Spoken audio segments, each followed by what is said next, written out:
As promised, Mr. S, this video is for you. What to do and just how to go on after somebody that you love has passed away.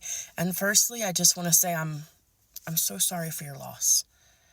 I'm very, very sorry for your loss. And I know how you feel. And I know where you're at. Back in 1999, I lost my pa, my grandfather. And he was such a monumentous part of my life. And it was so surreal because I'd just seen him the day before. And now he's gone? What do you mean? And I went to the funeral. And I couldn't for the life of me understand why this man that was always a pillar of strength for me and to me wasn't getting up. It was so hard to understand. You know, I went to the graveside service. I watched them lower that coffin, and I just kept waiting to wake up, waiting to come out of this bad dream, because at the house, his boots were still at the front door. His hat was still on the desk.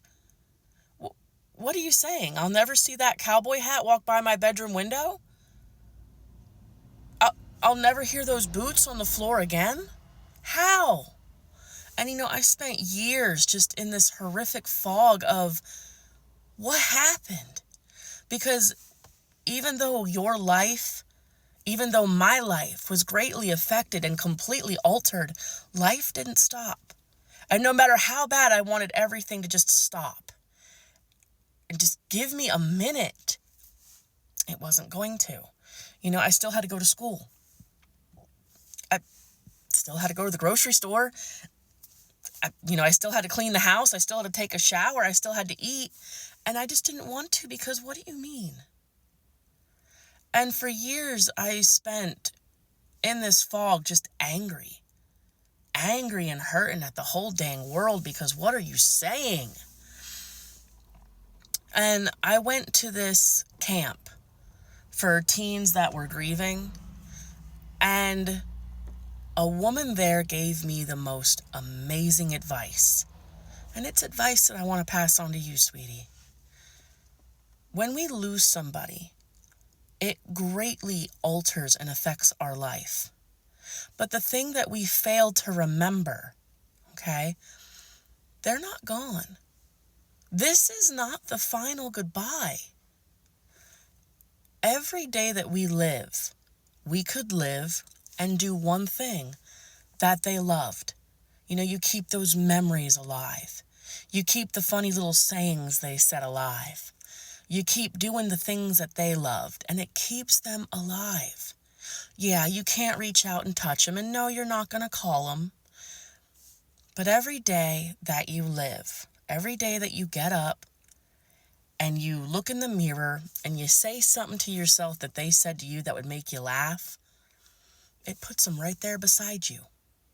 Every day that you get up and you live life, and maybe it's something as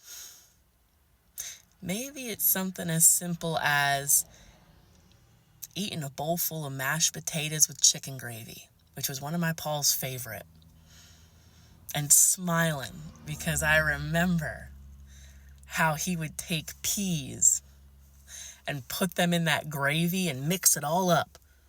And he swore by God that was a chef's kiss. It kept him alive for me. Every time I put that hat on and I go outside to do something, I find myself doing that thumbs in the belt loops John Wayne walk that he did. Every time I polish those boots of his, and I can't wear them, I have huge feet and he didn't.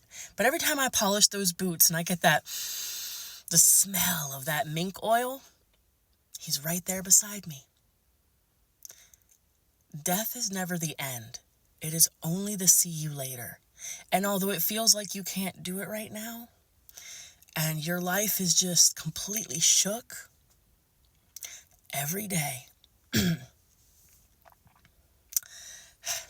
Every day, get up and do one thing for them. Every day, get up and say one thing that they said to you that made you smile, that made you laugh. Because they're never really gone. They're always going to be right beside you. The only way that they will disappear from you is if you stop doing and saying the little things that they did and said. You know, if the person you lost had a dream of you going to college, do it. Do it for them. Do it for their memory. And they will always be right beside you, sweetheart. Death stops our world, but life doesn't stop coming. And the best thing you can do is live for them. Do the things that they wanted to do. Do the dreams that they wanted to dream. Say the funny things that they used to say. Eat the foods they used to love. Wear the clothes they used to like. And they will always be right there beside you. I'm so sorry for your loss, honey. You know, all my love to you. And I am a click away. If you need someone to talk with, someone to share memories with, someone to cry with, I'm a click away. But every day I want you to get up. And I want you to do something that they wanted you to do. I want you to eat a food that they love to eat. I want you to live the dreams that they had. And you will feel them right beside you every step of the way. Death is not goodbye. It is quite simply, hey, I'll see you later.